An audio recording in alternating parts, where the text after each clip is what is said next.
Hey there, good folks. It is Coach Kunin here for the second Q&A, where I take, questions that are directed from social media, whether that's YouTube, Instagram, Facebook, and answer what I think are going to be the 5 best questions that are going to help the greater good of the audience. All right, let's get right into it. First question. Jeremy asks, hey Coach Kunin, what are your thoughts on pre-workout supplements for performance? All right, so in the last decade, maybe even decade and a half, pre-workout formulations have become very big. They are generally centered around caffeine, something to pump up your central nervous system. They also sometimes have things like creatine, beta-alanine. Some of them have arginine. Some of them have taurine. There's a mix of many different things. There's certain things that I like about them. They can be good if you're flat or if you're really going after, say, a PB, and if they stimulate you, if you're down a little bit to reach a little bit further, then terrific. If they help you achieve a goal, terrific. But here's my problem with them. Besides the fact that they're expensive, they have things that you don't need in them, often the case. And what's worse is that people become exceedingly dependent upon them.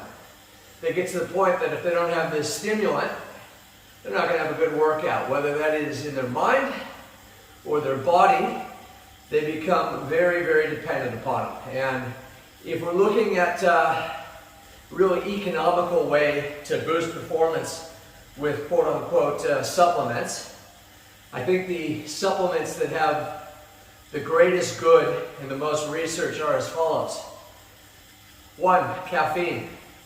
And you get that from a cup of coffee, you can get that from tea, you can get that from caffeine tablets on their own. Caffeine has been proven time and time again to be a performance enhancer. 2, creatine monohydrate. Don't bother with all the fancy creatines. All the research and all the studies that are out there are in monohydrate. It's cheap, it's efficient. No, it does not need to be loaded. So really, if you get, say, 5 grams a day, a teaspoon in, you're going to be plenty loaded within a week or so. The science on creatine is really extraordinary. It's probably next to anabolic steroids, probably one of the, been proven to be one of the most successful supplements for strength and a little bit of endurance as well, and it's also actually showing to be, have some benefits for brain health. So that's important. Next, I like salt. I like Himalayan rock salt. People talk about the pump and different agents to get a pump. You want to get a good pump? Be hydrated. Have sodium in your system, so maybe a half a teaspoon of rock salt. I just down the pipe, chase it with water. Good to go. You're hydrated. You tend to have a good pump. Throw in some carbohydrates with that. You're going to have a good workout. You're going to have a good pump. So, and of course, be hydrated, so plenty of water. Those, tried and true, cheap as can be, always going to work. All right, hope that answers your question, Jeremy. All right, Stephen J. Ponting. Hi, Coach Kunin. First off, I enjoy the content you put out there. Thank you. Being a 45-year-old who's been lifting for a fair while, I enjoy and get motivated by your videos. My question is, what are your thoughts on testosterone replacement therapy? I think I've reached my natural genetic potential and seem to be sliding in a few areas. Your thoughts would be appreciated. Okay. TRT, testosterone replacement therapy. Yeah, look, my thoughts are, why are they needed and when are they needed? I think those are the 2 things that you have to have a look at. If you're talking about just gym performance and you still feel good, You still, your cognition's good, you're still lean enough, you're still able to hold on to muscle, you still can get an erection with no problem, and most importantly, your levels, your testosterone levels are within a good healthy range, then I would say you probably don't need it. If you're bodybuilding and you're competing, and you got no qualms about competing in an event that isn't tested, and it's just about gaining muscle mass, that's your own individual decision. I'm never going to make a decision for someone else. The most important thing for me is go have a test with your doctor, see what your levels are. My levels are still really good. However, that said, I think, especially in Australia, where it seems that, I don't know, I'm exaggerating, half the female population, when they go into menopause, are on some form of replacement therapy, hormone replacement therapy, HRT. I think it's really head-scratching that it's taboo for men. Tell you what, the second that my testosterone levels are low, that I have function problems, that I can't concentrate, that I'm getting fat, that I have all those signs of low testosterone, I have no qualms whatsoever about boosting those levels up to a healthy zone. Now notice I say healthy zone. And I also think that in the best case scenario is that you make sure that you do that under a doctor's guidance. There is no free lunch. When someone goes on TRT, one, it's not meant to bring them to super physiological levels. That's called steroid cycle. If it's not without potential harm. So you have to do things like you gotta look at your hemoglobin, hematocrit.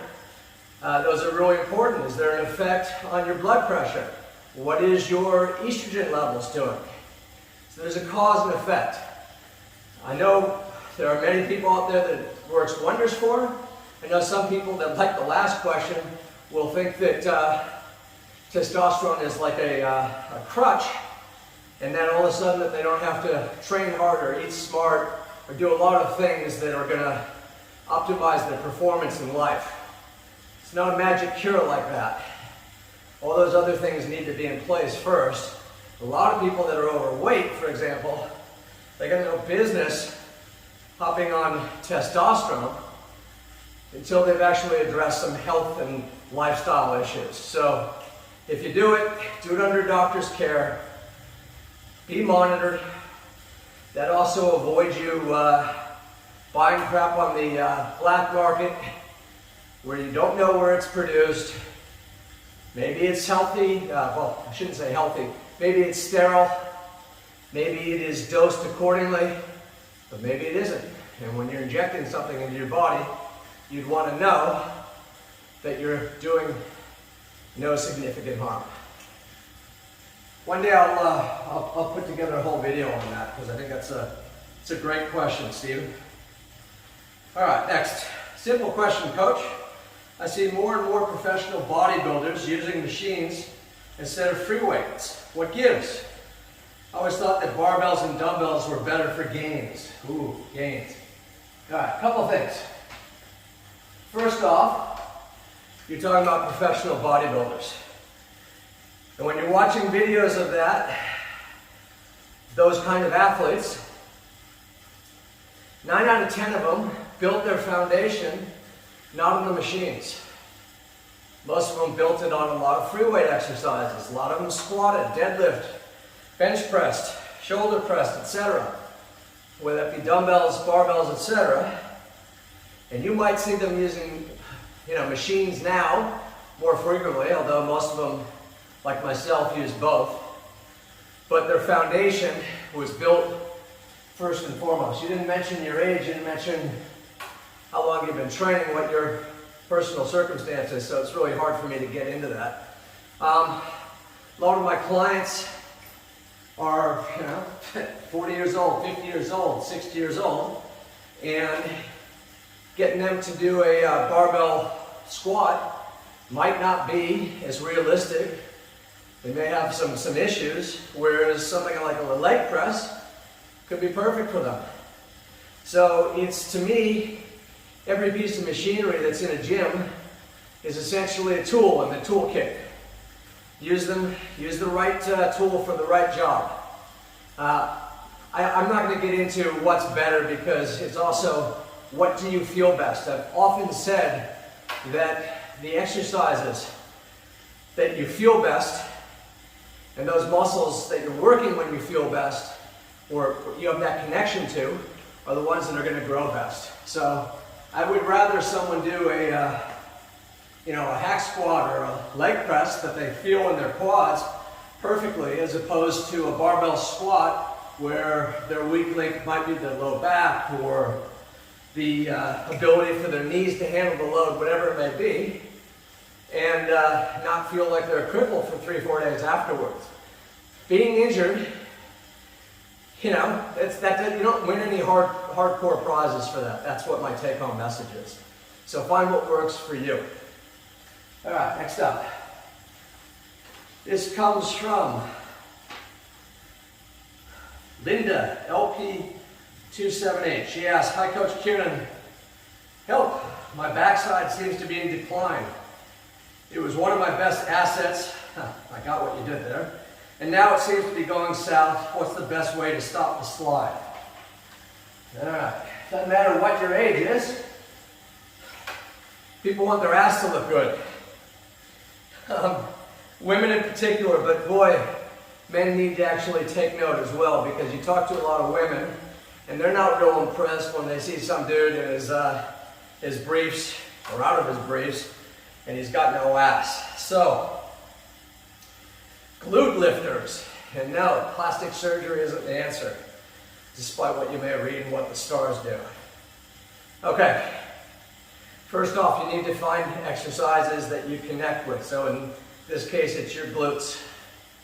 So for me, if I'm looking to really target my glutes, I'm probably going to do leg presses with my feet up a little bit on the sled as opposed to lower, and I'm going to push through my hamstrings and my glutes. You can really overload the muscle well with that. Lunges. But lunges with it doesn't matter whether it's a Smith machine, dumbbell, body weight, kettlebells, Bulgarians, whatever. In this case, you want to have the emphasis a little bit pushing through the glute. So I'm going to have my front foot further out. I'm going to push through my back leg a little bit firmer. So that's going to put a lot of pressure on the glute.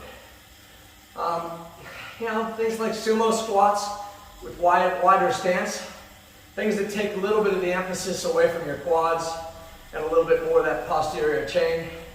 Any form of deadlift, okay? So I love, Romanian deadlifts. I love rack deadlifts.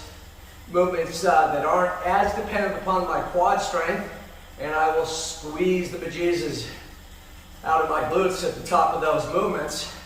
That really fires up my glutes. A lot of people are into glute ham raises, or lying down, having a bar over their quads, and then bridging up. I don't know. I never find that I can safely get in that position real comfortably. And anytime that I'm going to have an issue getting in or out of position with an exercise, if I find it too hard, I'm probably not going to do it. And I find that my clients are going to be likewise. So, leg presses, lunges, deadlifts, can't go wrong with any of those. They're going to always do the job. All right, last question from Miss Cutie Pie. Hey Coach Kunin, I know you're in Australia. My question for you is, do you do any online programs coaching? Question mark. All right, first off, thank you for asking. The majority of training that I do is in-house, in studio, here in Brisbane, in the land of Wynnum. I do 65 sessions weekly, so I'm not real keen on doing lots of online stuff. That said, I do train a few people online. They have to be super committed, otherwise it's not worth my time and it's not worth their money. I am getting ready to release a whole bunch of programs in PDF form that people can follow. And the idea is I will do an online Zoom session with them, get an idea of where they're at, and recommend a program that they can follow. Look, I got a limited amount of time, like everyone does in their week. So for me to, in every hour that I work, and I'm not trying to be big-headed, you know, I charge roughly $110 an hour. I do 30-minute sessions. It's got to be worth my extra time, because as it is, I work too much. I also do music as well, so I have to try to keep a balance, and most importantly in that balance is my family life. So to answer your question, kind of. But the idea with the PDF programs that I'm going to be putting together is that I can put together programs that you can follow. They're not going to be expensive for you to get into, and I think that you'll get a great result, provided that you work your ass off and you're diligent with your training and your nutrition.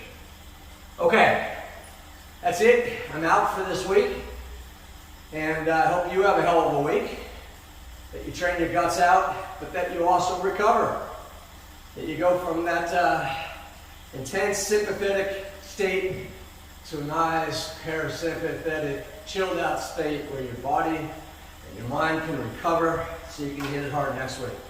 You got any questions that you want answered for the next Q&A? Real simple, you can either put it down in wherever you're watching this today, whether that's YouTube or Facebook or Instagram, or send me a message, and I'll get back and we'll answer your questions. All right, keep well, folks. Talk to you soon.